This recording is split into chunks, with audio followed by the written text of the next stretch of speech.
Oh, hey there, folks. Welcome to the Ope-Eh three-way pro wrestling podcast. I'm Brandon, as always, and as ever, joined by my good buddies, Donnie and Pierce. Fellas, how we doing today? We are living our lives. Maybe not our best lives, but we're living. We're doing, I suppose. Yeah, Yeah, we're supposing. it's a long We couple said, weeks off. yeah, actually, I don't know. With the new work schedule over by me, I feel like it kind of goes by fast, which good and bad. But since this is the highlight of my week, I don't know about you fellas, but I'm gonna crack one open right about now in commemoration of our return. Oh, if you can hear Hell this. yeah. Oh yeah, Ah, there it is. Oh, I Yeah, heard that. got that. yeah. Nice. Last of my Liney's Lakeside Cherry boys. It's second favorite Molson Coors product. Okay. Behind. Mm. Personally, it seems kind of cliche. It seems kind of pedestrian, but I like to live the high life. You Okay. know. The champagne. hmm The champagne. Yeah, a little. Uh, Yeah, a little working not for man's. me. Mm. Oh, what about you, Pierce? What you got going on? I've never been a You more Miller of a guy. craft guy? I'm a bit more of a craft guy. I like darker beers. I used to have a porter named after me at a restaurant that I used to work at. Little did I know that was the peak of life, but Come on now. We're talking to the people of the interwebs across the world, man. This is the high uh, life. I well, mean, to be no, fair, we he's should drinking. all He be so wants lucky. to drink High Life, Donnie. That Um, yes, cheap yes, pop. yes. Shout out to Mick Foley. Oh, boys, we got a lot to cover today, don't we? Yeah, Yeah, we've we, had a we had a week of little break. wrestling, eh? I went Yeah, to my buddy's wedding. Shout out to Jonah. Um, happy for your brother. hell Donnie's yeah. been going around the states. Yeah, I got Yeah, he's those. been being an adult, being busy with business trips and y- all that Yeah, good stuff. I snuck in some local wrestling as well. We had a appearance by Tito Santana, aka the Matador. Shout out Tito. Put on a show at our Toronto exhibition that we have every year. It's pretty good. Tito was a really nice guy. I didn't realize he's still out and kicking all these live shows at 71 years old. Good for you, Tito. Looks good, sounds good. Um, but yeah, now we're back. We're fighting a bit of a cold here, so if I sound like a bit of a clown, you'll know why. I'll try and keep the sniffles to a minimum. All good. I am in no place to judge on that, brother. Pretty sure a couple weeks of hacking, I am in no place to condemn anyone for their unseasonal illness. It's been a lot of sickness going around this summer, man. There's been a lot of people I know just come down with some really bad shit. Yeah, I mean, you're around more people this time of year. 'Tis the season, right? Like usually I get something bad in September because it's like all the Rugrats go back to school, but usually something gets spread around to other people. But I got a little bit early this year, so whatever. Yeah, best get it out of the way. That's how I Yeah. see it. All right, like I said, today's show though, we got a lot of shit to cover. Originally, when we signed off our show 2 weeks ago, we said this week's show would be about Bash at Berlin. So we're going to cover Bash in Berlin. That'll be a little bit later. We're also going to cover the results, a high eagle eye view of the results at AEW's All In last weekend. It was a big show. Lots to talk about there. We'll talk about some of the highlights, just cover the match card really quick. But as usual, Pierce, you want to kick off our On This Day segment for August 28th at sometime in history? Well, Sorry, I was What drumming was, us in. what I was was alter that? bridging better it. had your Sorry. rock Oh, on side going right now. Were we not alter bridging it anymore? I'm sorry. oh, we could. No, we're switching in Scott Stop and we're creeding it. Oh, hell yeah. Atta boy. But let's kick it back to 1989. We're going way back. Were you guys even alive then? I was not. 99? 89. What did 89. you say? He said Oh, 89. 89. Oh, was that 89 you said? Yes, sir. Or 90? Oh, no. I just missed the boat on 89. I was February of 90. Just missed it. Well, you missed the second ever SummerSlam then, Brandon. Sure did. Damn. Took place from the Meadowlands Arena in East Rutherford, New Jersey. I'm going to talk about 2 matches in particular because the rest, it's late 80s wrestling. It's a lot of filler. But Ultimate Warrior defeated Ravishing Rick Rude to regain the Intercontinental Championship. Famously, he would hold that for the rest of the year and into the next year to go title for title at WrestleMania 6. Okay. And then in the main event, the movie main event, if you may, Brutus the Barber Beefcake and WWF champion Hulk Hogan defeated the Macho Man Randy Savage and Zeus, also known as the actor Tiny Wister. This match existed only to promote the movie No Holds Barred, which is not a great film. Did you watch it? I've seen parts of it, and that's all I need to see. So parts of it, is that like the first 15 minutes when you realize it's total shit and you can't watch any more of it? Yeah, there's one redeeming scene in it where Hulk Hogan picks up a guy and the guy's like crying and Hulk goes, "What's that smell?" And the guy goes, "Dude," in his pants. And then he just throws the guy away. just throw the whole guy away. Just throws him away. I only remember Hulk Hogan from one movie. I mean, I know he's been in a bunch, I'm sure, but I remember him from those Three Ninjas movies as a kid. I remember the Three Ninjas movies. They're a product of their time. Yeah. Hulk Hogan was But they in were sick. one of those at least, I remember. I mean, I remember him as Thunder Lips. Rocky 3, baby. Forgot about that I was one. half expecting Santa with muscles too. You fellas ever see Santa with muscles? I have not God, seen it's Santa even with worse than muscles. this movie. It is on my Christmas to-do list along with Die Hard. I don't know how I put it off for so long. I feel like every year is an opportunity, but it's one of those things that just passes you by and you're like, oh man, the magic's just not there anymore, Was it there in the first place? That's a good I mean, question. I don't know. I guess that's for me to find out. All right. It's Hulk Hogan as Santa with muscles. It's certainly a visual. All right, well, that was a SummerSlam in history. 89. Yeah. Oh, here we go. But we got one other. 2010 ROH Tag Wars. I'm sure Brandon watched this live. It's possible. I might need a refresher on the memory of what happened in it. Well, we're going to talk about mainly the main event. Davey Richards submitted ROH champion Tyler Black, and I'm gonna quiz Donnie. Donnie, who is Tyler Black? Come on now. He is a visionary. He is a revolutionary. He is Seth freaking Rollins, baby. Let's go. There we go. Come on, man. Lucky guess. Oh yeah, okay. I wanted to see if he knew his. I was waiting for the swerve. He knew pre Seth Rollins. Seth Rollins. I have heard his name mentioned a couple times, and that's the only context that I would know. Let's be honest. Unfortunately for Davey Richards, the Ring of Honor title was not on the line, so Black was still a champion. Black had a storyline where he was pretty much CM Punk in 2005, which is funny. Like now that they famously are like feuding, but not feuding right now, they're like they're two sides of the same coin. But speaking of the Ring of Honor World Championship, Mark Briscoe is current Ring of Honor World Champion. He was one of the 11 competitors that was showcased in the Casino Gauntlet match last Sunday. And we're going to talk about last Sunday. First topic today of All In London 2024. Yeah, that was a show. I mean, we talked about AEW a couple weeks ago.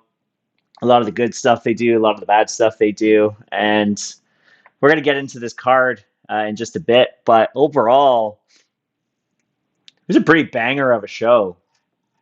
Like they integrated good matches and some decent storytelling and a couple surprises along the way, and they put on a pretty damn good pay-per-view as a result. What'd you guys think of the show?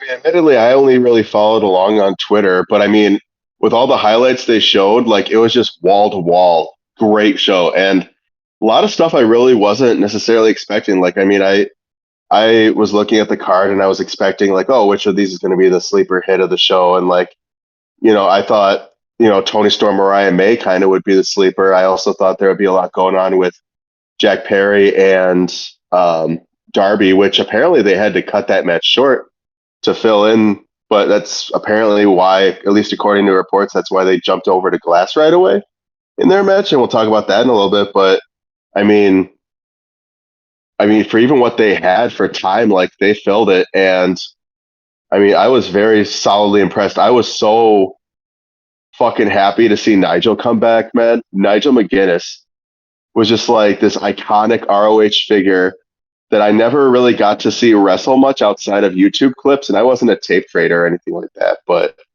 I mean, to see him at 48 in the shape that he was in come out at Wembley in front of a home crowd to get a pop like he did, and then to go one on one with like fucking Okada and O'Reilly and Zack Sabre Jr., man, that's a dream match in any like British wrestling fan's mind. So yeah, we'll talk about each one in depth, man. But like wall to wall, like I said, the card was just amazing, and it definitely surpassed. I didn't think it was going to live up to the first one they had at Wembley, where they packed the house, but in my mind, it went even beyond that as far as quality goes. Reported attendance at the show was 50,000 plus. At least that's what I'm seeing on uh, Wikipedia. So not quite the, what was it, 81,000 and change from last year, but still still a loud show. I mean, I said it 2 weeks ago when we were talking about it. With AEW, the week to week TV can kind of be messy, but their pay per views are almost always bangers. And I mean, what a show! All right, well, let's start getting into it. Pre-show, there was 3 matches. We don't want to go into the details on all these too much. There was some 16-man tag match. That stuff happened. Great. There was a mixed tag match, which has some implications on the CMLL women's title. Okay. There's also a 10-man tag team match for the Von Erichs. Got their moment. Okay, that's fine. One thing that two people happened. dressed as Wolverine. Yeah, yeah. One thing happened on was the awkward. pre-show though that probably could have happened on the main show that didn't, and left a couple people scratching their head. Was a segment where Saraya comes out, complains how she's not on the show. Now, maybe rightfully so, maybe not, depending on your opinions on Saraya. But out comes the first return of the evening, Jamie Hayter. She returns at All In. A little bit different of a getup. Looked a lot like Becky Lynch, to be honest with you. And took out the trash there. What'd you guys think of the returning Jamie Hayter? What'd you think of the spot where they decided to put that? Any thoughts? She was well missed. Jamie Hayter's an awesome talent. Do agree, probably could have been on the main show. I mean, before she left, she was the women's champion. And I mean, Saraya last year at All In won the women's championship. So probably could have been kicker in between some matches, but I know it seemed like they were just going straight from finish to the next match to the next match with maybe a video package in between. But yeah, I'm happy. I'm excited to see what she's going to do next. Brandon? Yeah, I mean, when you consider the quality of the card too, I mean, Saraya and Jamie Hayter, I feel on their own, and right, like Saraya did win the women's championship in England last year. Jamie Hayter, obviously one of the most prominent British female figures in professional wrestling, and had a huge meteoric rise a couple of years ago. Um, Completely different look now, and I wonder because as I was kind of scouring the internet, there's a lot of like hashtagging of Becky Lynch at AEW. And I'm wondering, because people claim they got pictures of her by the airport, and that could be bogus too. But I'm wondering if some of those were actually just just Jamie and like nobody knew it. Because really, honestly, for a second there, like I was watching stuff with the sound off, and then I caught the caption. For a second, I thought it might have been Becky Lynch. Like it was a pretty, like the ring gear was relatively similar, like the hair was very similar. Yeah. Even like the demeanor a little bit, and then you look, it's because like I'm used to one look of Jamie Hayter, and that definitely was not it. She even looks like she cut some weight too, like she got even slimmer than she was before. But I mean, I'm very excited to see. I'm very interested to see what she's going to be like coming back, because I guess there's some beef between her and Britt Baker, which would explain why she didn't, which may have been a reason, I should say, why they didn't involve her in, the TBS title match. And I get it too. Like when we were talking about why they weren't on the main card, you do have like already like the TBS championship match, which featuring Mercedes Moné and Britt Baker, two of the bigger women's wrestlers in the industry. And then the obvious allure and prestige of the Toni Storm and Mariah May storyline finally reaching its zenith. But at the same time, too, I feel like with pre-shows like that, you want to create a buzz and you want to give people a reason to, and this is why he calls it this, the buy-in, right?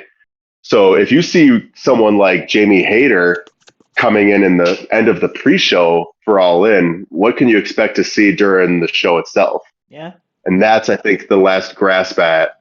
And it was, in my opinion, if that's the framework he's working with there, that was well executed. Yeah, that's a fair point. I think if that's the logic there, I think that works. We'll probably see Jamie on TV. This could be tonight. See where she goes from there. But moving on, she's got a match tonight. Does she have a match tonight? Yeah, she's facing Harley Cameron. Okay, squash match to put her back makes sense. All right, so first match, it was a 4-way London ladder match for the AEW World Trios Championship, and Pac and the BCC members Claudio and Wheeler Yuta defeated the Patriarchy, Bang Bang Gang, and House of Black. Any thoughts or opinions? Seemed like they kind of just did it for a cheap pop, but I mean, if you look into it a little more, the finish was used for a match later in the night, which I kind of like. Don't get me wrong, I'm super happy Pac got his Wembley moment. He definitely deserves it. I mean, he's been in AEW since day one. It was a fun scrap. It was, it wasn't super car crashy. There were car crash moments, but yeah, it was fun. I enjoyed Juice using the chair to block the hairspray. I thought that was super funny. But Juice is a good one. One thing I didn't get is that Pac pulled down one title and it was an automatic win. I know WWE you have to get both titles or all three, but I was like, why is it just the one? They didn't really explain that. But other than that, yeah, it was a fun match. Good start to the show. Brandon? Yeah, I mean, they definitely did it for Pac. And I feel in all this build up towards All In, I did really feel for him because, like, and I've been vocal about this too with you guys. Like, part of me really wanted to see Pac and Ospreay kind of represent the British wrestling scene, the best of the British wrestling scene, in the biggest event of the second biggest company in the world at Wembley Stadium. But I mean, right, Tony had other plans, and that's, it's, if there's any match that was going to replace Pac and Ospreay, I guess Ospreay and MJF was it. Like, that's an obvious draw match. That's an obvious moneymaker. And they gave them All Out, which is a consolation, I guess. But I don't know, man. And then on top of all of that, too, he did lose the Lucha Brothers, it looks like, too, which is why you have Claudio and Wheeler out there to begin with. Yeah. So now he's kind of this odd, like, is he in the BCC? Is he not? Like, what's this weird affiliation now? Are they going to expand on this? Like, yeah, that's the one thing where I don't get it. It's like, well, I mean, that could have been a John Moxley spot Had they want to put him in there, and it's not. Now it's Pac, and it's like, does he really belong with these guys? Why is he with these guys? Okay, now they're champions. Now what? Right? Like, I like Pac getting his Now they moment. finally have a British guy in the Blackpool Combat Club. Well, they got rid of the one left to train his son, allegedly. Don't tell that to Tony Khan, but yeah, it's. I guess it's nice to have a British guy back in there, but I don't know. It seems they're going to still have to do a little bit of lifting there, I think, to explain that one to the viewers moving forward. But it was a fun way to start the show, I'd say. Um, Second match, big match. Could have been a main event, wasn't, but could have been. Mariah May defeated Timeless Tony Storm and is now the new AEW Women's World Champion. Um, Solid match. Hilarious moment when Mariah May slaps her own mother in the face. That epitomized her heelness. And then Tony Storm came back right afterwards and gave her a hug, which maybe is putting Tony more into the face role after this match. But what do you guys think of the match? What do you guys think of Mariah May being the new AEW Women's World Champion? Man, Mariah May kissed Nigel McGuinness on the forehead, which brought him out of retirement. And then fucking on the bushes played, and that brought Oasis out of retirement. Like, Mariah May is awesome. It was the best butterfly effect we could have hoped for, boys. Oh, that's funny. No, but she was pitched a story to get her to sign, and they executed it to absolute perfection. Story is a big thing for me in wrestling, and Timeless Tony Storm is one of the most unique characters and stories in wrestling today. They played the heel turn up really well, and I like the story that Tony couldn't pull the trigger because she truly loved Mariah. Even though Mariah did all these dirty, dastardly things, you could tell that Tony still loves her. And Mariah used her as a means to an end, became the women's champion, and I mean, I see some people saying she's not a well-deserved champion. I say she is.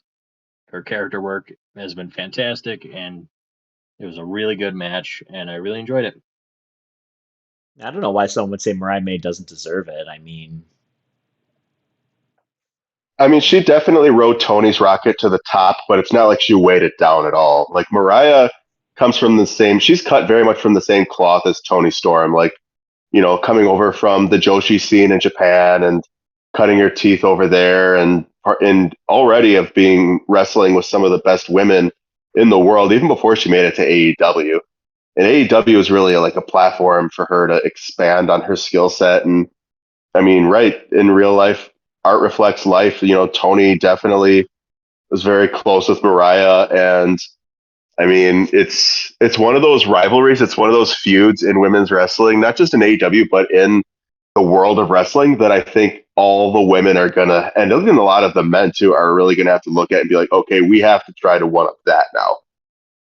Like Mariah, I feel like is extremely talented. Like she can do just as much with the women's title as Tony did. It'll be very interesting to see what happens with Tony now that she's no longer the champion. Is this, silent movie Belle kind of character going to continue? Is it going to evolve? Or are we going to see something different? Proceed into a new era of Tony Storm, something we maybe haven't even seen before or couldn't guess? I mean, it'll be very, very interesting to see how, because the feud, I believe, is not over at all. Like, Tony's going to have to try to get a win back, try and get her belt back. And she's got a lot more she's going to put into this with Mariah. I think it's going to get bloody again. I think they're going to try to one up their match that they had at All In. I'm excited to see it. But I think, the best is yet to come with this one, boys. Hopefully that's the case. Like, it'd be nice to see a little bit, like, to both your guys' points, see Tony go a little bit more desperate, full throttle to try and get the title back after losing it. But we'll see what happens. Next match, again, could have been the main event. Hook Stop it. defeated. Shut your mouth, Donnie. I get it. Chris Jericho's from Canada. No, it's not Fucking- even that. If it was up to Chris Jericho would have booked Chris Jericho to be the main event. Come on now. We know this. Yeah. Hook defeated Chris Jericho to win the FTW championship. Thoughts? Or do we just move right on? Thank God. All I'm going to say about it. Thank God I'll for give what? 3 thoughts. Okay, go ahead. Hook coming out to Taz's Sirens was cool. Okay. Taz coming off commentary was pretty cool too. Okay. Give Hook a better story and no more Jericho. Until Dynamite tonight when they are in an 8-man tag match together. I'm blaming you for that, Donnie. Blame Chris An Jericho. Blame the all-star learning 8-man. tree. For it is always growing. Even if I actually had one other thought. How fucking crazy is it that Big Bill is that overseas? I like Big Bill, but man, they were fucking hyped for him. Big Bill's been over for a Yeah, I long don't. time, I feel. I don't think it's just unique to overseas. Like, Big Bill's been getting some big pops. Yeah, I always feel like that was like. I mean, I wonder how much of that is still carryover from Enzo, because I know he was in TNA for a bit as W. Morrissey, right? And he had been around other places too, but I'm struggling to think. Just besides being like big, jacked, and handsome, like how is dude so over? Could still be Like, is he? Big Cass. Right, but he was big cast like already. What, like? Oh my gosh, I want to say like 5 years ago. Was the last time he was big cast? I have to do my research on that, but it's been a while already. They're already kind of becoming a vintage act in the annals of history there. That could have been it. Was he on All In last year though? Because if that was could be his first Mm. European appearance in front of a huge crowd, right? I don't think so. No, I don't think he was at All In last year. Either way, Hook now holds the meaningless championship once again. We'll have a match with Jericho tonight on Dynamite with 6 other people. And hopefully we don't have to see any more of that. But I would expect to see I'm Jericho hoping. again real soon with somebody else that we won't care about. No, it's gonna be somebody we care about that he's trying to fucking vulture off the fucking heat from. You have a wish on that one? Sounds like you have a opinion on who that's going to be. Oh, let's see who's popular right now in AEW and needs a story. It's a pretty long Take your list. pick. It's gonna be fucking Osprey. Oh Either boy. Osprey, oh, he's going to go back to him, or I think a lot of people want something good with someone like, say, Malachi Black, the House of Black, right? Learning Tree's branches could break through the windows of the house and just sap it of all its intrigue. I don't know. We know we're getting more Jericho to come, but no more on this show. We're going to move along. 3-way tag match for the AEW Tag Team Championships, and that is the Young Bucks retaining by beating FTR and the Acclaimed. Thoughts? Disappointing, if not predictable. It was a match. Good to see it. It was fun. It was a match. It wasn't a bad match, but like it was a match. The Young Bucks won. La-di-da. The Sergeant Pepper Bucks. It was a choice. Yeah. I don't think it was a good choice, but it was definitely a choice. It was a choice probably made by the Young Bucks. Yep. Max Caster doing Max Caster things was pretty great. Yep. Him joining for the other team's finishes was fun. I liked that spot. Yeah. But I mean, I said it 2 weeks ago. I genuinely just don't have any feelings on the Bucks. It's not because of the CM Punk thing. It's just that this whole I'm an EVP and I'm good at wrestling has very much jumped the shark. Don't get me wrong, they are incredible workers, but there's nothing there. That said, where do we go from here? Put the titles on the Grizzled Young Vets immediately. Grit your fucking teeth, boys. They need the titles. I was a little surprised to see them because they were on in like March or April on AEW television and just like disappeared for 5 or 6 months. And I thought they were just like it was a one and done thing, but do we know if they're Yeah, and then actually they signed to AEW now or like what's the deal? I think they signed. Okay. yeah, Good at tag this team to juncture, have. Go yep. ahead. I was kind of hoping they jumped to TNA personally because they had that little one-off appearance with them too when the brand got reignited, I believe. But it's not to be. I mean, both TNA and AEW definitely need tag teams, and Grizzly Young Vets are like a blue chip tag team in any company. So I'm at least glad that AEW has a little extra something to build off of in the tag division now because right, Buxomania is just it fucking sucks, brother. Yep. I'm gonna burn my Young Bucks T-shirt. Oh God, you bought a T-shirt of the Young Bucks? I Was it bought. like a super kick party? Oh God. No, it was the Hot Topic Bucks Bullet Club T-shirt. Where it had the Oh, Bullet Club okay, That's skull okay. and That's fine. Nothing wrong with that one. solid. Yeah, on the threshold of acceptable. Yeah. Um. And I'm a Bullet Club bark, so Yeah, you that's okay. There. I think that's probably the most acceptable one to buy. Um. Next match is the Casino Gauntlet match. Had a lot of guys in it, but inevitably Christian Cage won by pinning Kyle O'Reilly. Also in the match were Roderick Strong, Mark Briscoe, Nigel McGuinness, already stated earlier in the show, Jeff Jarrett, Orange Cassidy, debuting Ricochet, he's Kazuchika alive. Okada, Zack Sabre Jr., Adam Page, and interestingly enough, introduced as Luchasaurus, not Killswitch. Thoughts Well, on the match? yeah, that was like we talked about earlier. They used that finish as Yeah.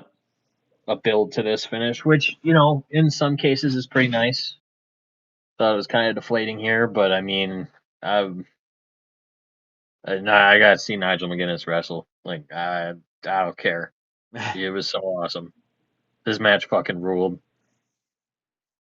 yeah. Ever since he was counting down, ever since he had mentioned that he was cleared to wrestle and he had been in the ring training, like I was counting down the seconds until I was able to see him, and I was really hoping to see him at Wembley in England.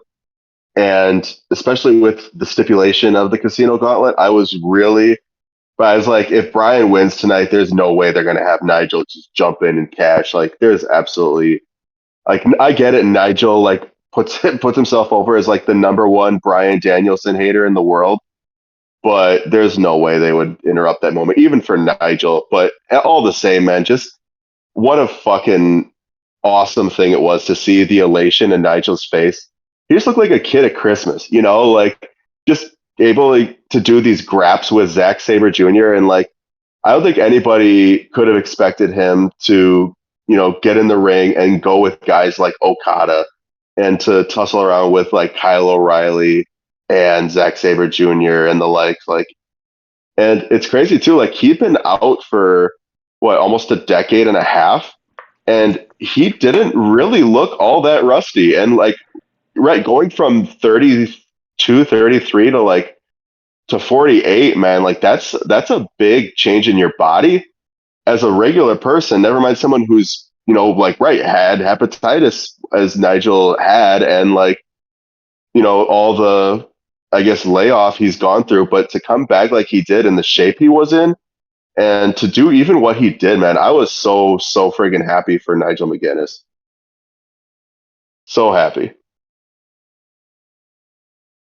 But ultimately Christian came out the winner, and I can't say that I'm mad about it Are we because I surprised mean, Christian won the match? I know there was a lot of clamoring for Hangman Adam Page to win the match, but are we No, satisfied with Christian Cage winning? Are we satisfied with how he won?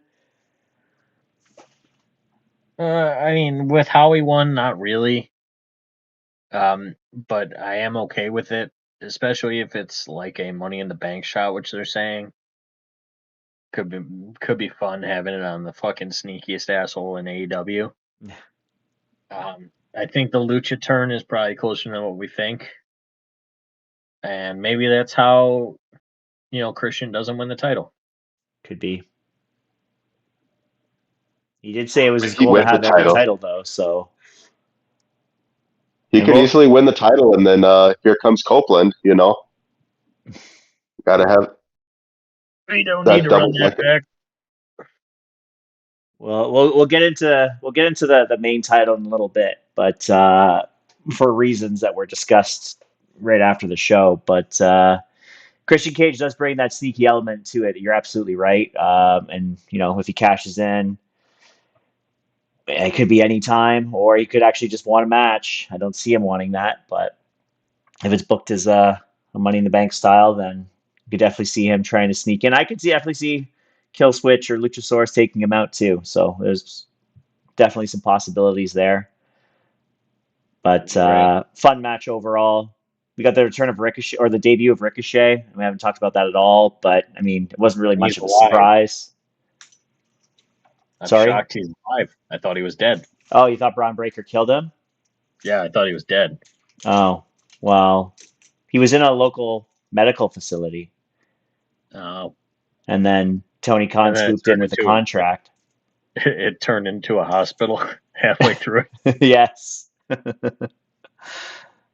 Oh boy. I mean, we've talked about Ricochet before. We'll have to see what he does on the card. It's a good way to debut him. We'll see how he does. With some. He's got Kyle Fletcher tonight. There we go. I mean, he's built for AEW versus WWE, so I'm sure he's gonna flourish. He doesn't mind being Ring of Honor champion. I caught that on Twitter. He was having a little bit of chitter chatter with some of the fans on there. Maybe some to his detriment, but one of the cool things he said was he's like, I don't even mind going down to Ring of Honor. I don't mind building up that brand or being its champion.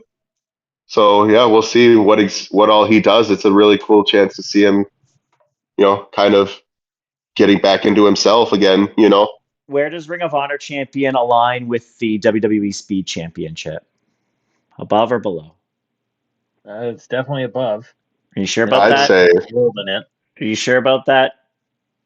Are you sure about something there, Donnie? Is there something you want to tell us? I'm saying currently the way that we've been talking about. Donnie the E-drone. Listen, Donnie, you're about other companies.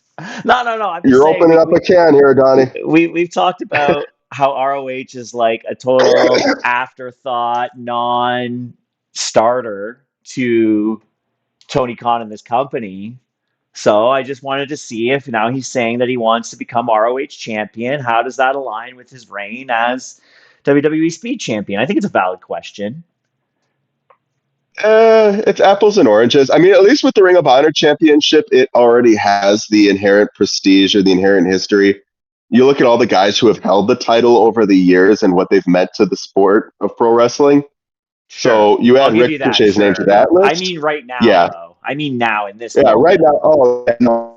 Mark Briscoe, and it sucks too because Mark is holding. I don't want to get too far off, but with Mark as champion, I get it. He won it for his brother, but right now, man, he's just kind of like a legacy figure. He's like a placeholder for the Ring of Honor Championship. He's not really doing anything for it, but it's not hurting the title by him holding it either.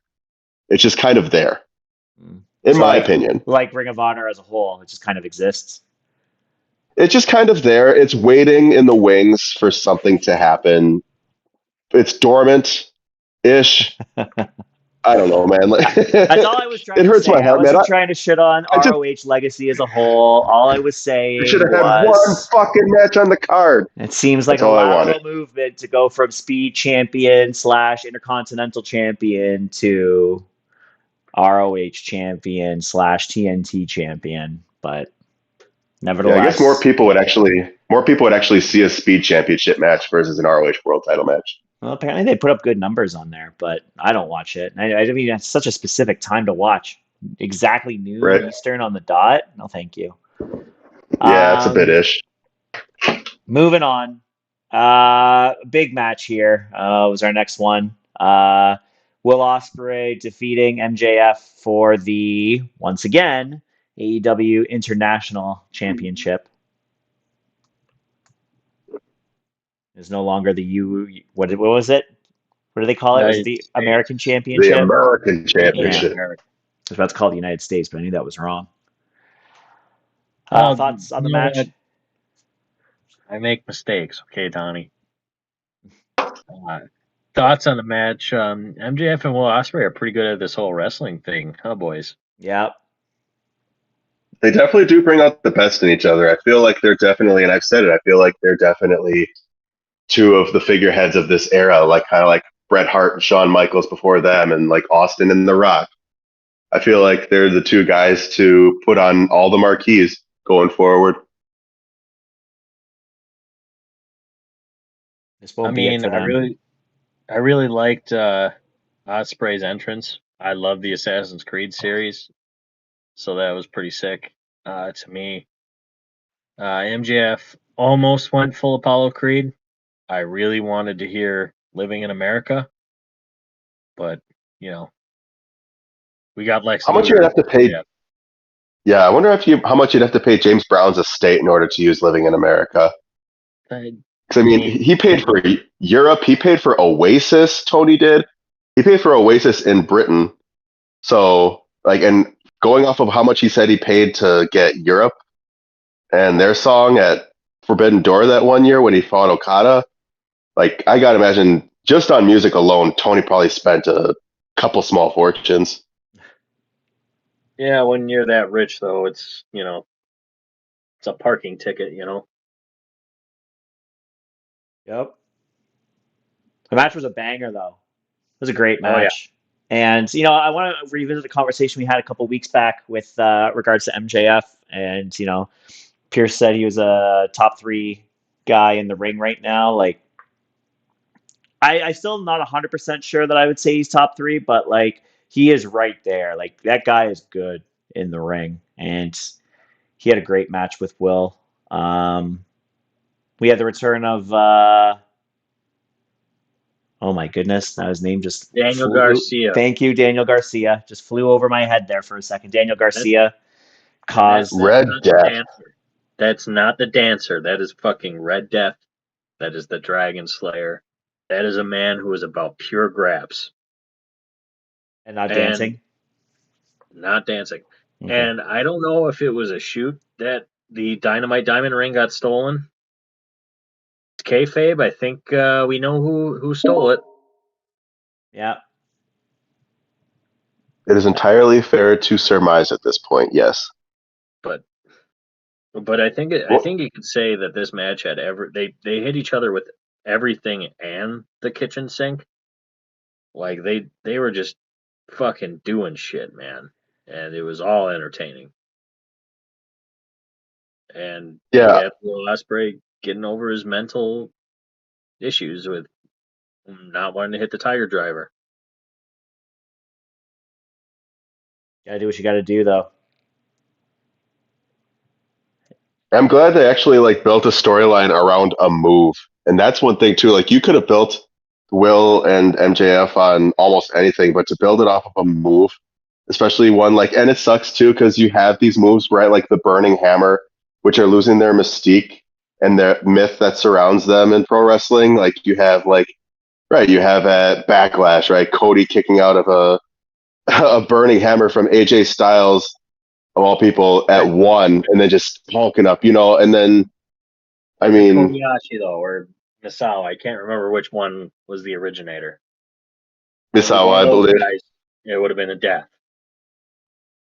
But all the same, though, like it's like, is it really that? I feel like if you drop a guy on his neck, does it really matter who did it? Like he's Well, let like, oh me. my god, he's dead. And I mean, I don't know. I thought it was great that like right they built the storyline around the move. I did kind of have that one spot in the match though where like I'm gonna be the asshole and be like, he propped MJF up on that top rope, and it took 15 seconds of MJF hanging there for Will to line up a shooting star press. And granted, like that's a move he hasn't hit in a long time either, so it's cool to see it. It was 15 seconds of MJF just chilling on the rope, just like, wee. And then Will just splats him. Looked great, you know, when you get that clip in and of itself, but like the lead up to it, I'm like, oh man, like surely like anyone else would have moved, right? But it's pro wrestling. I get it. You have some things that just you got that can't, you know, what do you want to call it? Subvert reality or whatever you want to say, but that's my lone detraction of the match. Do we Otherwise, know why MJF is still doing kangaroo kicks? my thought on that is because so if you go back to the promo he had with Will in Wales, right? He's talking about how the people loved him, and the kangaroo kick was kind of like iconography relative to that, where it's like he's doing the kangaroo kick and it looks stupid, like the double clothesline, right? But it's over. The people are behind it, so it's effective, right? It's like it's a finisher basically or a signature. So to that point, I feel like him doing the kangaroo kick in Wembley, where it was super over last year, was kind of like him projecting like that feeling of inadequacy compared to Will and him trying to kind of curry some sort of a favor with the fans because he is a jealous prick about it. Mm-hmm. That's really the only thing I could see about it. I mean, it's one more move in his arsenal to finish Will. And I mean, both guys have to bring everything they got in order to beat the other. Yep, So that makes sense. We kind of know what happens next for Will because he'll be defending the championship again. But do we know where MJF goes from here? Yeah, Daniel Garcia. Okay. it'll be really interesting to see with Daniel Garcia in particular too, because I know he, like the Lucha Brothers and Ricky Starks, were kind of on the list of will they, won't they go over to WWE, and I think it's pretty much all but confirmed for Lucha Brothers at this point. Somebody was a naughty boy and leaked something about Ricky Starks too. One of his boys, I guess, said something about him going down to Florida. So we'll see how that goes too. But yeah, there was also talk about Daniel Garcia. But I figure if you're in a feud with arguably one of the top guys in the company, you're probably locked in pretty well and good, I would think, right? Unless that was just a one off, and I would hope it's not. But because I mean, really, a feud between Daniel Garcia and MJF could absolutely be a star making feud for Daniel Garcia. And I would think would incentivize him to stay in the company. I think Tony would pay more money to keep Daniel Garcia if he made the most of this You'd be opportunity, you know? surprised. I mean, they had Jade Cargill walk out while she was like, lost one match as champion, lost the rematch, and then that was it, right? Like, I think they maybe have some like expectations that someone will stick around, but it's never a foregone conclusion until they actually put pen Yeah, to that's paper, fair. right? That's fair. Right. Like, I think the next thing was being like, well, yeah, Jade Cargill, she's got to be the next AEW women's champion, right? But yeah, it never happened. And now she's kind of this big what if story in AEW's history. Yeah. Next match we got was going to be hard to live up to it. I don't really know why they put this match where they did, but they did. Mercedes Moné defeats Britt Baker, retains the TBS championship. Mercedes' finisher fucking sucks. Why does she Yeah, I keep this agree. shitty finisher? It's so bad. It's Go ahead. it's not something. It's not. I just really short. It's not something you should be only be able to hit crisply on one human being on the face of the planet in Kairi Hojo. That's the only person that I've seen her hit this move on where it actually looks somewhat convincing. But even then, like, why would you not just hit like an impaler DDT? Same thing, less work, all this extra glitz and glamour for nothing. But yeah, Or hot garbage. or she just goes back to the bank statement, which was a fucking insanely good finisher. Yeah, nothing wrong with that. I mean, I would understand not wanting to have your WWE finisher in AEW if that's like, you want to try and get away from that, but this shit sucks, man. Like, get it out of here. Someone's got to have enough sense to tell her like your finisher sucks. Find a better one, for the love of God. But the match was whatever. An unsurprising result. I guess the only surprising thing was not having Jamie Hayter interfere, but figure that'll come later. And they weren't going to bring her out twice in one show, so I did enjoy the sight of Camille walking around with championship belts on AEW, which, by the way, I expressed that on X, and Camille liked my post. Shout I out was very Camille. pleased with that. Love me some Camille. Hopefully she I've actually been a clicked the pretty Camille profile mark for a and while now. is tuned in. I mean, Camille, one can only hope, right? Camille, if you're tuned in, please tell Mercedes to change her finisher. Oh, she's not gonna tune in ever again after that one. Come Us on, man. What the non-wrestlers people telling her to want. change the fucking finish. No, we want to see her do more stuff too. And we know that time will come for her. We talked about her a couple weeks ago as well when we were talking about the AEW women's division. But Pierce, any thoughts on this match? I liked her entrance. The women worked their asses off. The crowd was kind of deflated. It was a fine match. Shout out and rest in peace to Eddie Guerrero. I like the shout outs to him. Thought that was fun. But other than that, yeah, it was fine. All right. Second last match of the card. Jack Perry defeats Darby Allin to retain the TNT Championship. Quick match, just over 10 minutes. Can they get over it? No. Real glass. Oh, whoa. Congrats. CM Punk lives rent free in your head, Jack. It's the 1 year anniversary though, man. If they were going to break that spot out, it would have had to have been All In. I agree. Maybe all out in Chicago, but it wouldn't have hit the same. But no. Doing it now, never again. Yeah, no, they can't bring it back again it. though. I don't want to hear another peep about it, but like here it kind of makes sense at least. They're never gonna have a blow off for what he's pushing though. No. It's never gonna happen. Nope. Darby's a crackhead. Yep. Gluing fucking pins to his head. I mean, as I say, he's a pinhead. He's a pinhead, Pierce. Yeah, he's a pinhead that does crack cocaine. I don't know if that's fair. He's just creative. I mean, how else do you get hit by a bus and survive and have a match like the next week? Yeah, just be or creative whatever the fuck about it. happened to him. I guess. Creative about how you get hit by a bus? I don't know. I would rather it not be crack cocaine, but yeah, I don't know.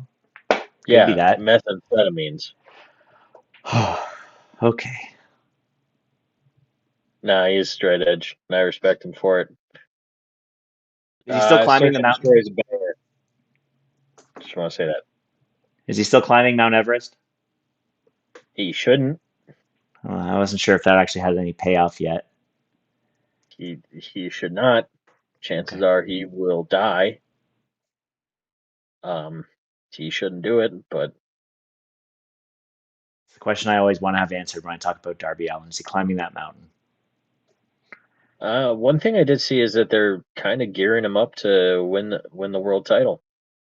I wouldn't be surprised if they put him in that spot. The fans love him. He does have and there we go. Now we have the hypothetical mountain. Yes, the mountain that is the business. I think he could be a fine champion. I know like some people might be a little bit down on him not having the star power associated to it, but he lives and breathes AEW. He lives and breathes AEW. He's been there, was he there since day one or close to day one? I think he's been there since day one, right? Day one. Yeah. First match was with Cody at Fyter Fest or Fight for the Fallen or whatever it was called. I think it was Fyter Fest then. Yeah. They went 30-minute draw to show that like Darby was for real, and it fucking put him right up where he needed to be. Yeah. I could see it. I wouldn't hate it either, honestly. Darby has that Jeff Hardy-esque charisma. You know what I mean? Yep. Like he's got the look. Honestly, he cuts a better promo than Jeff Hardy ever could. Yes, I agree. And I mean, yeah, I'd be okay with a Darby run in the future. I don't think it'd be a huge run, but like he can beat a couple people and then just get mowed over by somebody else. No, just give him the Rey Mysterio run. No, Like- do not give him the Rey Mysterio run. The Rey Mysterio run was terrible. He As lost will the every Darby Allin fucking run. match. What about the Kofi Kingston run?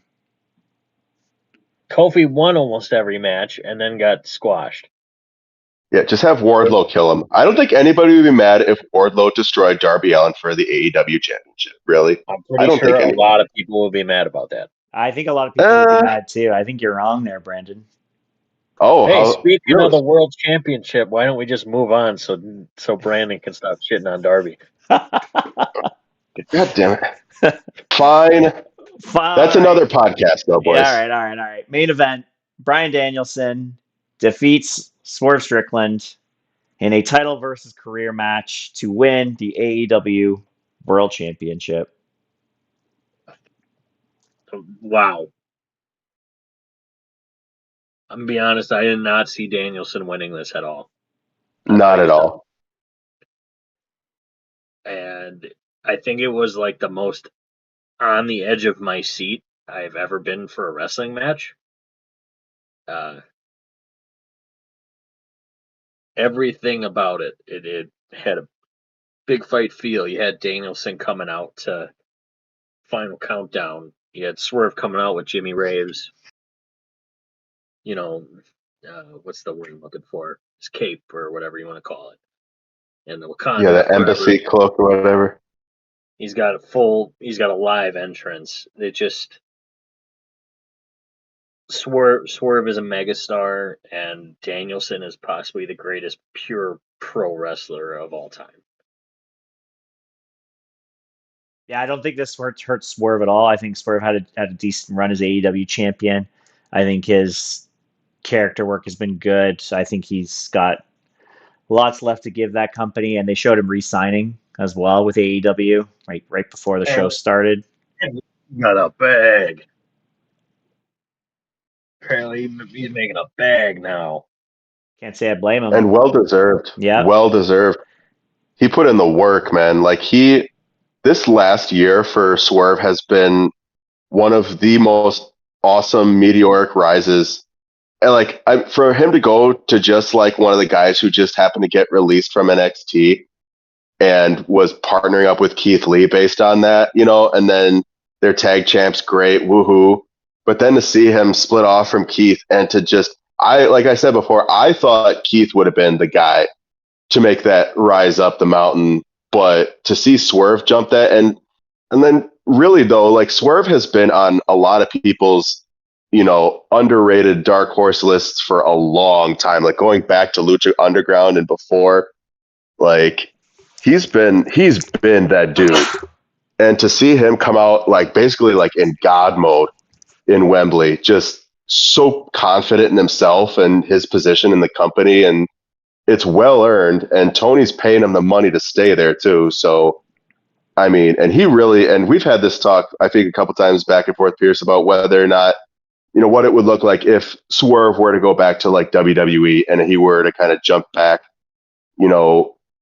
to being like Swerve Scott or whatever they had him as, or if he could ever even go back to anything resembling that. Like, I don't think he goes to anywhere besides AEW ever again, and he shouldn't. The company made him a megastar. It's going to continue to cause his star to rise and his value to escalate. I think, right, the match was a coin flip. It could have gone either way, and I would have been perfectly happy and content with either result. Danielson winning is going to be a huge thing. He's having a moment tonight on Dynamite where he's going to address his future, I guess. So that'll be interesting to see in and of itself. But as for the match, man, like, right, losing the match did not hurt Swerve a bit. He'll be right back on top in short order. Yeah, I don't see Swerve going back. There's no reason for him to go back. This is where he's made his career now. I think he should be committed to AEW because they've done him well. There's no reason to think of any alternative for him otherwise. But with Bryan Danielson, he's now AEW champion, and there was obviously a lot of discussion about this being the end of his career at this match, and there was also discussion well before this saying he was going to be wrapping up his in-ring career this year. And after the show, he did make a quote along the lines of needing to go home. Was that just like in the context of I need to go home and rest after becoming champion, or is there more to that in the sense that he's like forfeiting the title, or what's the deal here, guys? I guess we'll have to wait and see on tonight's Dynamite. But I mean, I could see a quick cash in coming in. Yeah, you could even want to turn up the heat for Christian Cage. Not that he needs it, but he could do a cash in during his announcement tonight and take him out and win the title. But I don't see Danielson lasting much longer than probably Wrestle Dream if he's legitimately honest about. I mean, he needs neck surgery. It's not even a debate. It's known he needs. I'm amazed he put on the match he did. I thought with his neck being in the shape it was, I wasn't expecting everything he did in that match to happen the way it did. Like, he took a lot of bumps, man, that like really made me think he was gonna tweak something. Like, he was just gonna be down and the ref was gonna throw an X up or something, man. But like, I mean, vertebraker. Yeah, with a fucking bum ass neck the way he's got, and he powered up out of those kicks with the power of love for his family, which was it was a really cool spot, man. It was corny, but it was my kind of corny. You know what I think the best spot of the whole match was? Was it where he no-sold the Busaiku knee? Yes, sir. That I genuinely thought after that happened, I was like, oh shit. This is the end of Danielson's career. Like, I thought it was it. He hits the big pressure, and then I thought it was it right there. That's usually like the legit kill shot for Swerve. Like that's his burning hammer. That's his Tiger Driver. Nope, fucking Danielson kicked out, and then puts him in the label lock and breaks his fingers and makes it like an even worse label lock. And then almost 10 years later from when he won WrestleMania 30 in front of a huge crowd, he wins the AEW World Championship in front of a huge crowd at AEW's biggest pay-per-view. And I mean, Danielson's a big reason why I love professional wrestling. So I'm excited for a short but fun reign. If there is a God, he will give us Bryan versus Nigel one more time. If there's any match that needs to happen, what's that? They'd be stupid not to do it. No, that match has been so long in coming, and they have to do Nigel justice with that one. And I'm sure Bryan would oblige him. Like, if there's one exception he would make, I'm sure it would have to be for Nigel. You think they do that on Collision, considering that's where basically the whole heat has been built on AEW television? I don't know. But speaking of Dynamite, Donnie, your favorite wrestler just returned. Who's that? The man that you were talking about that you don't want to see anymore. Oh, God. Hey, you don't know your favorite wrestler, Don? Well, I mean, I have so many on the AEW roster. Is it Jon Moxley? Jon Moxley. Oh, boy. Is he bleeding? He is coming back. Is he bleeding? We're 6 minutes into the show. Is he bleeding yet? That I don't know. All right. But well, that covers our coverage of AEW for All In. We got All Out in 2 weeks. We might. I don't know if we'll fit predictions in or not. We'll see how we go with next week's show. But we might do some predictions for All Out if there's a card even worth predicting at that point. I don't know if it'll be built up in time. Well, by maybe then. we have to move the show a little back. Dynamite is in Milwaukee on Wednesday. Maybe me and Brandon make a run. Oh, true. Hey. Yes, that's right. Thank you for the reminder. That's next Wednesday, right? Right? Tickets left, and there's some pretty nice the ones. UW Panther Arena. Yep. There's some pretty nice ones that are pretty close to the ring that are decently good priced. So Okay. Hey, Well, what are prices? What are prices running on those tickets, by the way? Out of curiosity, I didn't get a chance to look just yet. If you wanted rafters, they were like $20. Um, Oh, if you wanted to get closer to the ring, they go from anywhere from 60 to like 150. oh, that ain't bad. I mean, I was looking at not right next to the ring, but hard cam next to the ring, and they were, let's see, section D, which would be the hard cam side, it's 134. Section C, which would be camera side, is 130. Section E, which would be where the announce table would be if it were a WWE, couple rows back, there's $70. So, well, But as a silver lining too, if you guys are, on the hard cam side, you know what you got to do, right? yeah, put we got up to the start Ope-Eh three-way sign. three-way. That's it. I'm making the sign. That's it. I was gonna say if we sat opposite a hard cam side, we'd probably stick out like sore thumbs. We probably could definitely, hopefully, flip off Chris Jericho and get him to see us. Yeah, you might be able to get away with that, honestly. Yeah, I But mean, with AEW being notorious for not being able to fill, opposite hard cam, Well, who it's knows? very much they need to just run smaller arenas. Simple as Well, I that. mean, well, the Panther Arena is definitely smaller than the Pfizer Forum. So, Right. regardless, if you guys go to the show, have a good time, put up a sign, get people to tune into our podcast, and we'll reschedule this one for the Thursday or whatnot, and we'll figure out a time that we can make it work. So you guys hell can yeah. enjoy your local wrestling company's broadcast. Real quick before we jump into Bash at Berlin, though, I do want to bring up that NXT does have a PLE this coming Sunday. It's going to be No Mercy. It is in, where is it? The Ball Arena in Denver, Colorado. So not a small venue by any stretch. Just really quickly going to power through the card here, and then we can just have a quick couple minutes to see if anybody wants to talk about anything in particular. But the card Go is ahead, you're the champ. Roxanne Perez defends against Jada Parker. Kalani Jordan defends against Wendy Chu. Obafemi defends against Tony D'Angelo. Chase U, that's Andre Chase and Ridge Holland, defend against Nathan Frazier and Axiom. Then we got this grudge match of Wesley versus Zach Wentz. And Ethan Page defends against Joe Hendry, with Trick Williams as the And special guest referee.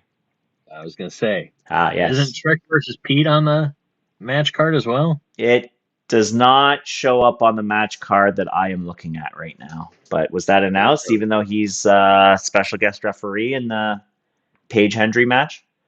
Well, I know they're feuding. I thought that was added, but maybe I'm wrong. I would be surprised to see him involved in Well, that match. I could see why they didn't do it because, when you figure, he could be involved still, right? But they're not going to put anything this far out when Pete's still involved with the Intercontinental Championship picture. I feel like that'd be kind of a dead giveaway. But Let's do quick predictions. Let's do rapid fire predictions on this one really quick, just for lulls here. Roxanne versus Jada, who wins? Roxanne. Rock, Roxanne. Okay. Kalani versus Wendy Chu, who wins? Chu. Kalani. I'm going to go Kalani as well. Ooh, Oba versus Tony D. Oba. Oba. I think it's going to be Tony D on this one. Chase U Oh, versus Fraxium. Go Fraxium. Chase. yeah, Chase retains. Yeah, I think Chase retains too. I think there'll probably be a split there. Wesley versus Zach Wentz. Wes is going to send Zach packing. I feel. I agree. I Build feel up that like heel they've heat done a all they bit. can do. Yeah, they've done all they can do with the Rascals. I want Zach to win, but it's gonna be Wes. Yeah. The heart wants Zach, but the mind says Wes. Yeah. Their promo is fucking incredible. And then Ethan Page versus Joe Hendry. It's going to be close, but I think Ethan wins it. Trick's not gonna be the one to count the fall either. After yesterday, I gotta pick Ethan, although I want Joe Hendry to win. I think Joe Hendry's going to win, which I do not like the idea of at all. But Do you think they would allow? I like your opinion there for the first part of it, but I don't like your opinion for the second part of it. my opinion on Joe Hendry is warranted. No, it's not. Yes, it is. He's just a theme song. Notwithstanding your god awful opinion there, Donnie, but why would they? What would they stand to gain with Joe Hendry winning the NXT championship? Well, I guess WWE knows what it would gain, but like, do we think that TNA would allow their biggest star to hold the NXT championship? Like, what would it benefit them? I mean, if they're coming out still with that, TNA label on their name as champion, I don't think it hurts. Like, I mean, let's consider like Ethan Page came in and within 6 weeks became NXT champion. I don't know if that does a whole lot of benefit to their roster as a whole, right? So, what's the difference between that and Joe Hendry, right? Like, yes, I understand he's a TNA guy, but like the social media engagement that this man gets is quite significant and far more than anybody else on that roster has ever got. So why not? Well, I mean, frankly, Joe Hendry, and it's weird even to call him a TNA star, even though he is, and like I have my soft spot for TNA. But in reality, he does transcend brands. Like, he fits well within WWE. He's pretty much tailor made for it. But I mean, I don't know, man. Like, I want him to rep TNA. I want TNA to do better because of Joe Hendry's involvement and for him championing the brand literally and metaphorically. But God, I don't know. It would hurt, man, just to see like, WWE basically just cucking out TNA the way they would. Like, he can't beat. So in TNA, he is losing. He's getting screwed out of the championship in a 6-way, and then he's not even feuding with the guy who screwed him over. He's feuding against the ex-champ. And then the guy who screwed him over is having an Iron Man match at Emergence with the guy who's currently the champion. Doesn't make sense to me. But now at NXT, we're going to put him in this massive match, a one-on-one match for the NXT championship where odds are in his favor. And he's getting featured more. Who is Ethan Page's old tag team partner? Well, Josh Alexander. Yeah, there you go. So what's your MO there? What's your angle? The guy that screwed him over screws him over again. Oh yeah. And maybe we get a Trick and Joe versus the North. Oh, the North. Yeah, that'd be fucking lit. I would love a North reunion. I hadn't considered that one fully, but that would be fucking lit. I would love a North reunion. I love the North in TNA. Ethan Page's title run has got legs easily. It's gonna be a longer run, I think. And that might just be because I'm an Ethan Page mark. So. I like Ethan Page too. I think he brings a lot there that is kind of lacking on the top of the card in NXT right now. But dude was just underused in fucking AEW, and in 6 weeks he's world champ in NXT. I think that shows something. All right, I wanted to make that a quick hit, but that'll be on Sunday. We can probably discuss some of the results of that next week. We're going back to Europe. Yeah, we're back over to Europe again. Part 2 of our Euro trip. That will be Bash in Berlin. Bash in Berlin is this Saturday. I think it's broadcasting 1 p.m. Eastern, so it'll be noon your time, I think. That's perfect. I got my fantasy football draft at like 6. Oh, so I can watch that lines up really well. We got 5 matches on the card. I'm going to start from the bottom and work our way up on this one. First one, which was the last one announced, is a rematch. The unholy union of Alba Fire and Isla Dawn defend the WWE Women's Tag Team Championship against Bianca Belair and Jade Cargill. This silence is basically what I kind of expected in the crowd for this match, but I think the Unholy Union have had honestly a fairly solid run with the titles. Like, it's better than it should have been. but I think it's just going to be a 10-ish fun 10-ish minute scrap, and it's going to show Jade's strengths with two women who will bump their asses off, and I see the Beasts getting the belts back. I don't see a Jade or Bianca turn happening just yet. No, I don't see a turn happening on this show either.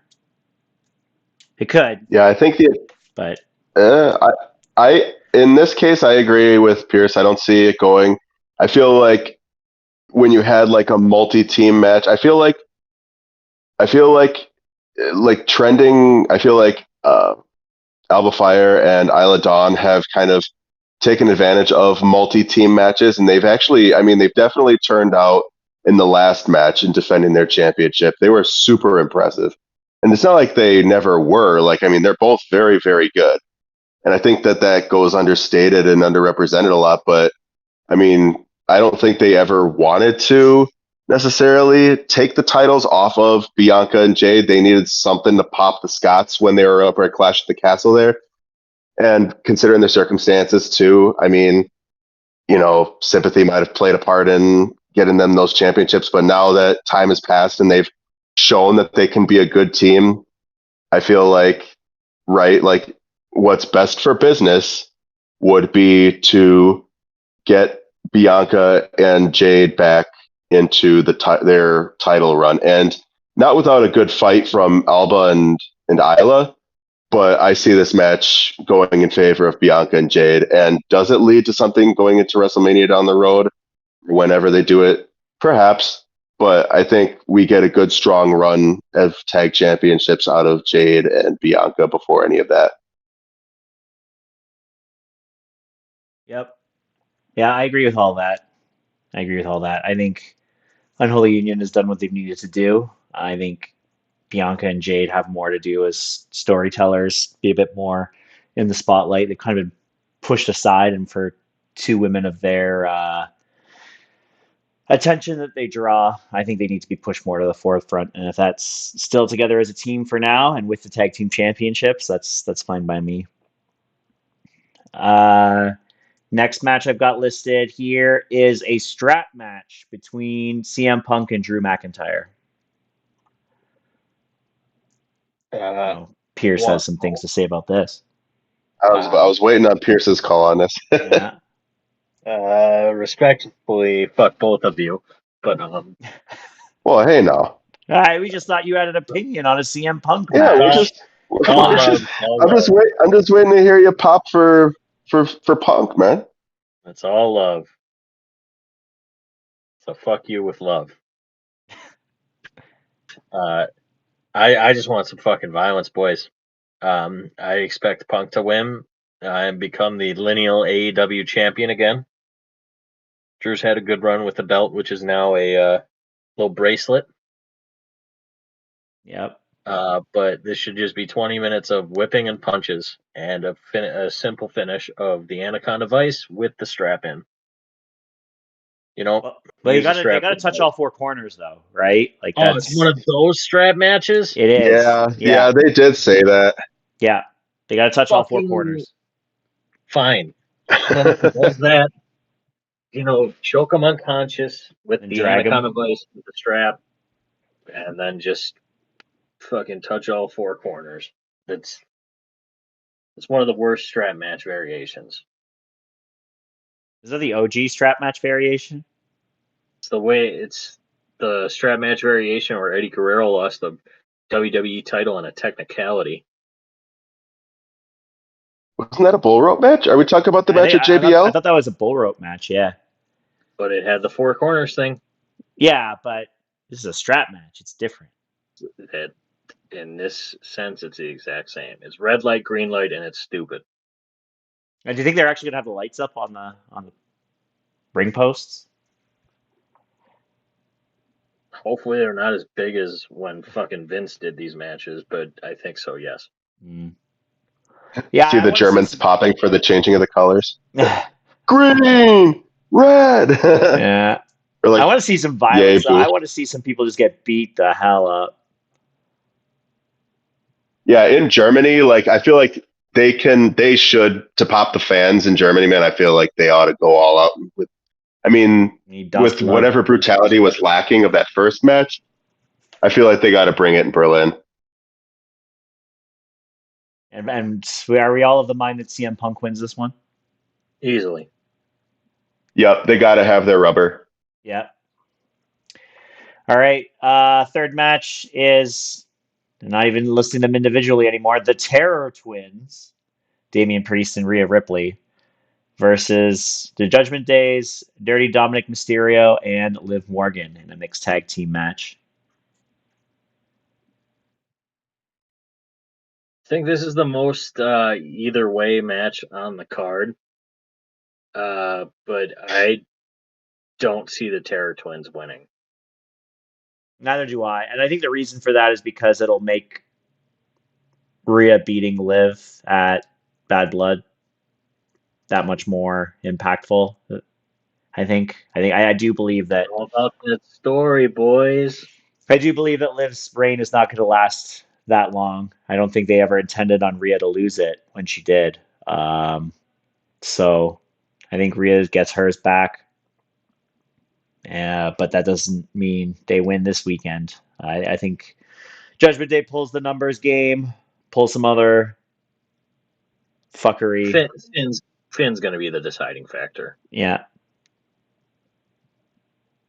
Brandon? See, and on that note too, I feel like, and I hate to refer to like the 50-50 booking trope that we've seen for years and years in pro wrestling, right? But when you consider the fact that both Rhea and Damian lost big at SummerSlam, and when you consider that really in the scheme of things, this tag match doesn't really mean a hell of a lot. And you have, I mean, it does in the sense of story, right? But then you also have like Dom Mysterio, who, like, he's still Dom, right? Like, he's, got a slightly higher position within the Judgment Day now, but like, he's still the fall guy in this match. And that's where I could see like Damian Priest finally getting his hands on Dom and him and Rhea just meleeing the shit out of him.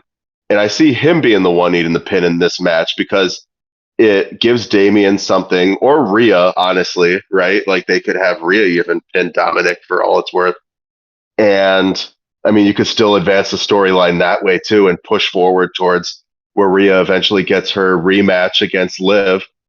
And right, Finn, the numbers game factors in. I could see Finn attempting again to screw Damian out of this match, but that Damian carries through it, which then pushing through Dom gets him over to Finn. Or, I mean, whatever, if Finn has to lose, the world tag titles before that happens too, because it's crazy because you almost forget they exist, and it sucks because, you would think they would have come with the same kind of fanfare as a WWE tag title. But it's crazy, and I've wanted. You just gave me the mental image of Rhea Ripley pinning Dominic Mysterio in that provocative way she used to roll up half the women's roster. Oh, stacking him in the pile driver. You know it's gonna happen. Yeah, now I feel like Rhea. I feel like that could actually happen. That's the money shot, but yeah. I think you've spoken it into existence. I may have changed my mind on that one, boys, after just having that weird imagery in my head. I mean, that'll definitely flip a switch if you catch my drift. hey. But yeah, that's the way I see it going, because it gives Damian and Rhea the win, so they can have one more time go around, and right, Damian's freed up to chase after Finn, and Rhea's freed up to go finish off Liv Morgan in her title reign. She carries off some momentum. Yeah, that makes sense. I guess we'll move on to the next one here. We got Cody Rhodes defending the undisputed WWE Championship against Kevin Owens. We all know who's going to win this match. I guess the pressing question is, does Kevin Owens turn heel before, during, or after this match? Or not at all? I don't think it happens in the match. I think it would have to happen at the next SmackDown. Then they can lead into a bigger match at Bad Blood. It's just going to be a banger between two fantastic craftsmen. You know, I do want to point out that KO hasn't signed a new deal. He's not beating Cody. Maybe we see the return of Kevin Steen in AEW in the near future. I don't know about that. Yeah, I doubt that very much. He seems pretty. I mean, like there's contract negotiations happening before WrestleMania 39, and then he got handed a main event, or sorry, 38, and he got two back-to-back main events. Once with Stone Cold, and then another one. Deal. That's what he asked for. He wanted to do the tag run with Sammy, and he wanted a main event. I would be surprised if he moved on. I don't know. Right. Maybe a certain mountain comes back when Adam Cole returns. That would make me interested in the Bucks. If the Mount Rushmore of wrestling came back, that'd really be the only way. But yeah, I think this is just going to be a good match between quote unquote friends. It'll be a great match for sure. I think it's going to be a surprising match. I think they're going to pull out a lot with it. And I think it's probably going to fall in some similar vein to like AJ and Cody. But right, I mean, it's foregone. Cody's got the win on this, but right to the point of what's Kevin Owens going to look like after the match or during the match. I don't think he turns during the match. I don't think there's really been a lot of indication that he would want to turn on Cody mid-match. Just had that spot at the end of SmackDown last week, where he had the belt. It looked like he was gonna. It looked like he was gonna hit him in the head with the belt. And then just like swerve. Yeah. And even Cody was like, that "What? was funny. You didn't hit me?" That was great.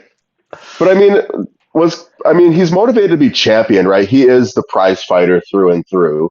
So it doesn't matter who holds the belt. He's going to want to win it. But then too, like there's this point of like he wanted to earn his way to it. So then like where does that factor in? You know, like how does that factor into the psychology of the match? Like he didn't earn this championship match the way he wanted to. He's going to take it however he needs to, you would think, you would hope, if, you know, there's going to be a heel turn somewhere down the line. But I mean, and I think it's overdue in Kevin Owens' case, because really what else is he going to do? Like try and beat up Hikuleo when he shows up? Like, because that's pretty much been his consistent common denominator is like Kevin Owens v Bloodline, and he's got his ass kicked every single time. So, right, like what else is he meant to do? Like, I feel like should be, and especially because he, like Sammy, they're not getting any younger, and they both should be chasing after world titles, in my opinion. I think Kevin needs to get back in the groove. I think hopefully he shows a little bit of something after this match that shows like, hey, like, yeah, I want that shit again. Yeah, I feel like the attack comes post match. I don't know if they wait until SmackDown. I think it's just like, you know, the whole Cody wins, crowd is cheering, Cody goes to help Kevin up, Kevin gets mad, Cody's like, "Oh, it's okay, buddy, you did your best," and then Kevin takes him out. That's where I'm at with it. He takes him out. Can we see a package pile driver, please? I wouldn't hold your breath while I wait for that one.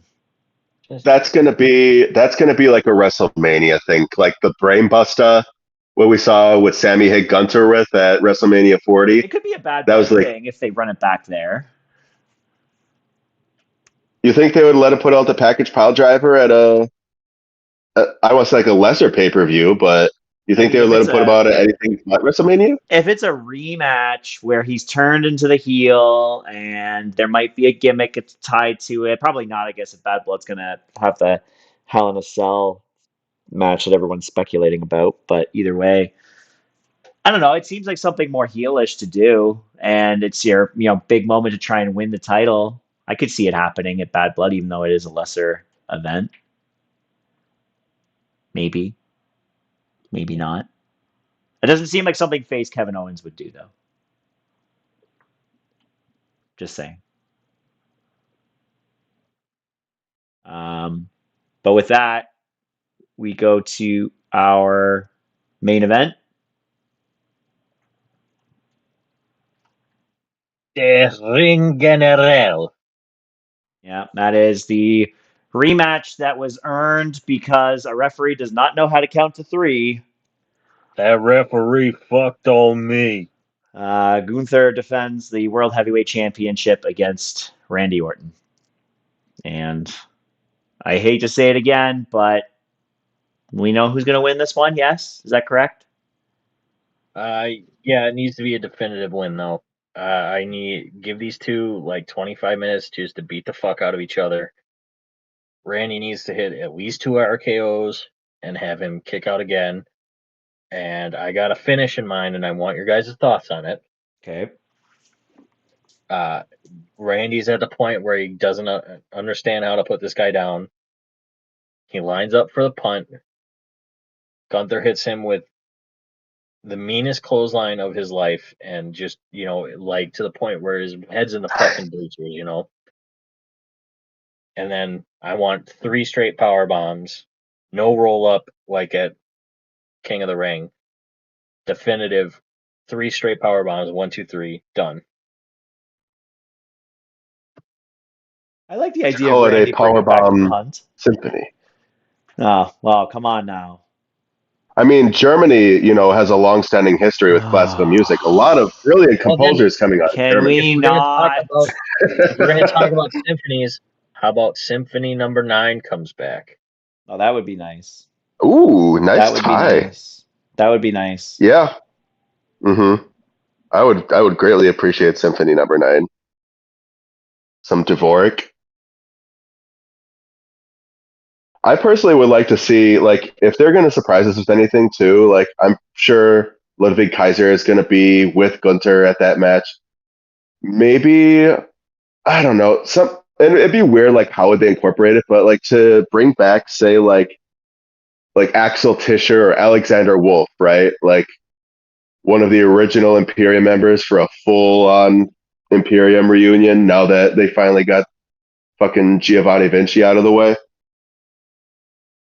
I mean, what's he doing that weekend? I feel like Axel's just chilling around Germany somewhere. He's doing the WXW thing, I think, right now. But if they wanted to sign him, you put pen to paper right then and there.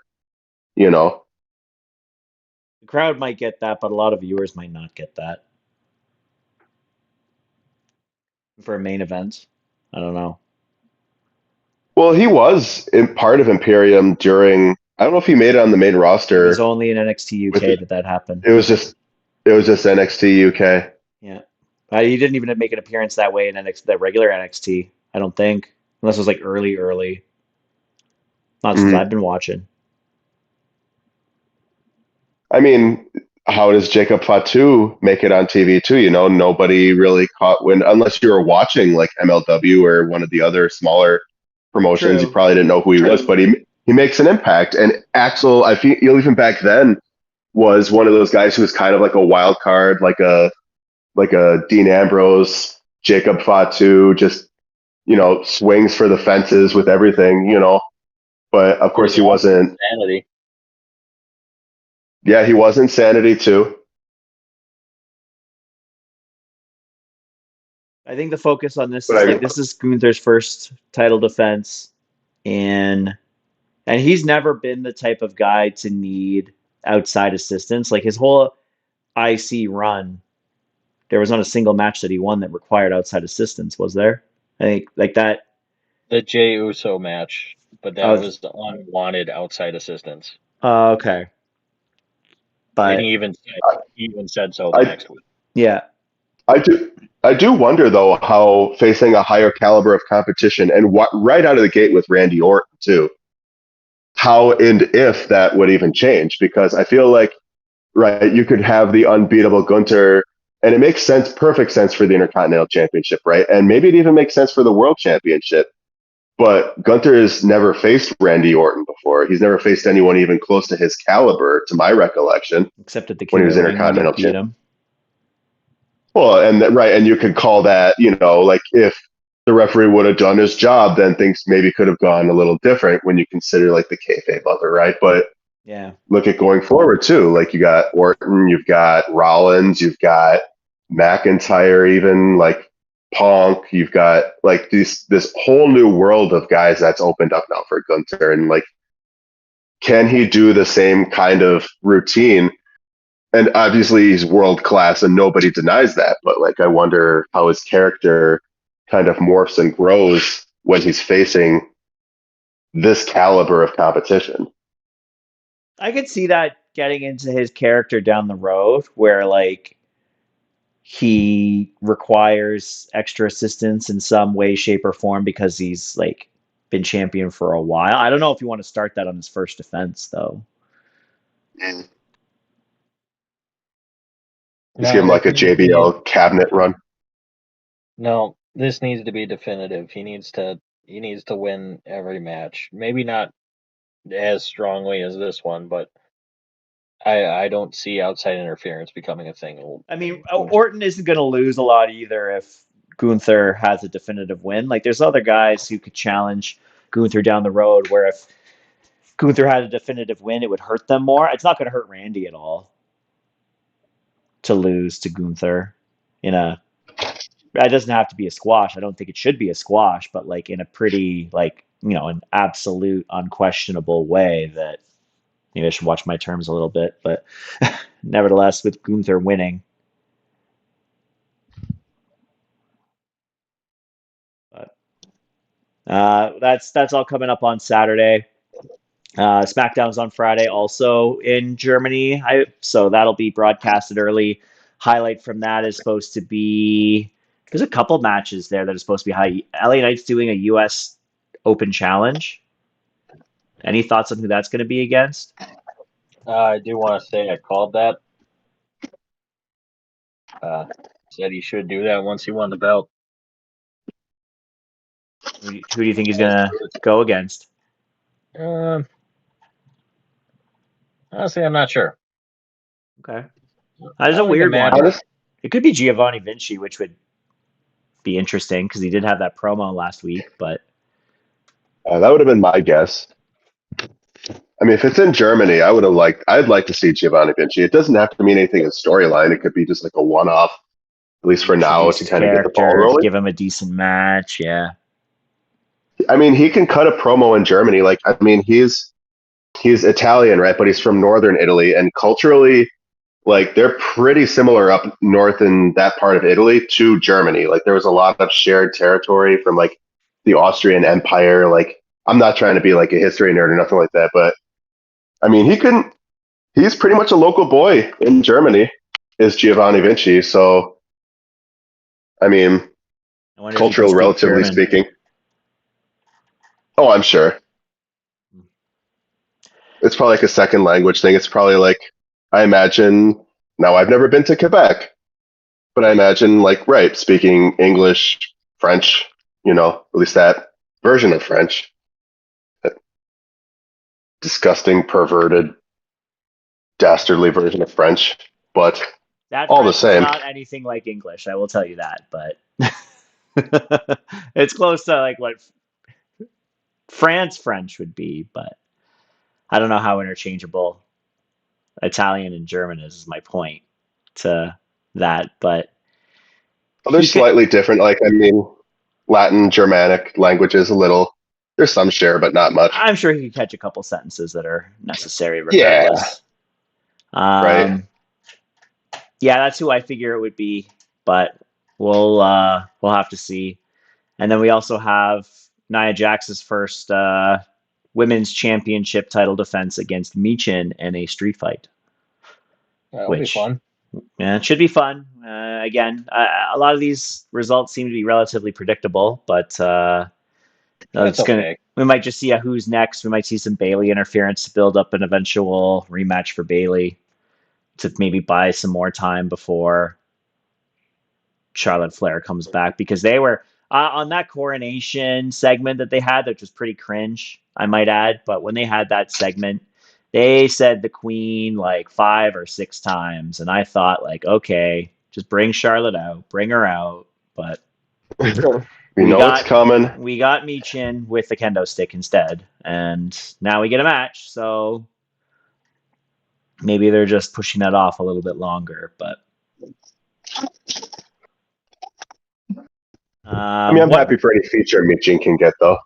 Yeah, I mean, she puts in work. I think the work. While she's never really going to be a top card, talent consistently, I think she puts in the work, and I think the other women on the show that are in the developmental roles and stuff can learn a lot from her. So I think that's why She's she very was much an on Natalia. NXT for Very a much an while Italian too. figure, yeah. Yeah. Yep.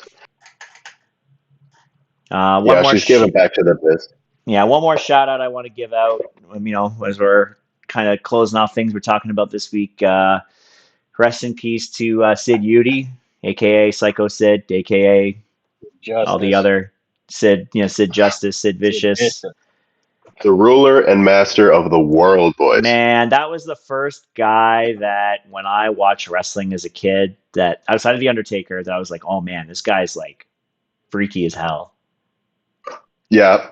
And then when I watched back his old tape, he actually was so cool. Like his promos were interesting, and they were totally like he just ran to the beat of his own drum. It seemed through his entire career, and it worked. He's one of the most unique, people in wrestling, because when something happened that he didn't like, he'd be like, "All right, I'm leaving," and he would go play softball, which he cared about more. Yeah. And that's what it's all about too. Like even when you get big in life like that, you got to do what makes you happy. That's the goal, or that's the lesson I feel like at the end of it all. But right. I mean, when he was there though, man, he was doing some of the most meme worthy, in spite of being in addition, I should say, to being imposing and terrifying and totally a believable successor to Hulk Hogan, like they were trying to pine for him to be, and he really should have been. Even when they put him in the ridiculous shit, like the Shockmaster angle, he put that shit over so hard when everyone's just busting their ass laughing at He fucking. Seriously, and was like, I don't care. Just screaming at this dude, just chuckling in Arn Anderson's voice behind a glittery stormtrooper helmet. Or just selling its ass off. How about one of the best promos of all time from WCW? And you are half the man that I am. Yeah. And I have half the brain that you do. And he does it, and Scott Hall just starts corpsing on live TV. That was a classic one. Oh man. Or when he had a promo with Jim Ross, and he's like, "Well, there's this," and it's like, "Cut it," and Jim's like, "We're live, pal." Man, that intro that he had where he was the heel against Shawn Michaels, and he came out to that huge pop, and he's just giving fucking daps to every single person in the crowd as he walks to the ring, and he was so over, even though he was cool Sid lights. Yeah. Oh man, those lights easily could have caught anyone's hair on fire if they weren't paying attention. Mm-hmm. Man. Rest in peace, Sid. Rest in peace, Sid. Yeah. Fuck cancer. Yeah. And then just announced for All Out, Swerve versus Hangman 4 Steel Cage. Okay. How much blood will be drank in that match? All of it. Great. Can't wait. I don't care. The matches they had are fucking awesome. So. Very curious to see how they're going to one up what they already did, though. I mean, unless they bring weapons up in that bitch, which they really should. There'll be stuff under the ring. That's the way. Yeah. Oh, yeah. I don't know who the baby face in this match is. I don't think there is one. I'd say Swerve in this case. I love that, Hangman's character right now is like, this guy broke into my fucking house and you cheer him. He was holding my child and broke into my house, and you guys think that's cool, and I'm the asshole. One of those valid heels in pro wrestling history, perhaps. Oh, 100%. And now he's an alcoholic again, which is not good for anybody. But I think that an alcoholic Magnum TA looking ass. Sorry to cut you Sorry. off there. I think that basically wraps us up. I thought there was going to be a pause there, but yeah. You guys want to? We didn't plug the socials before the show. Fuck, I forgot again. Who wants to plug the socials? Feel like You it's know, got we to do got socials. Yeah, go for it, bub. I'll lead us out. Hey, check us out. We're on X, Twitter, whatever you want to call it, at Ope-Eh 3-Way, and on Facebook, Ope-Eh 3-Way. Doing some live tweeting. Me and Brandon were getting pretty rowdy for All In. Even got a like from Camille, as we said. Help us build that engagement. We want to hear from you guys. But with that, thanks for stopping into the Ope-Eh 3-Way, and have a beer on us next time. We'll see ya.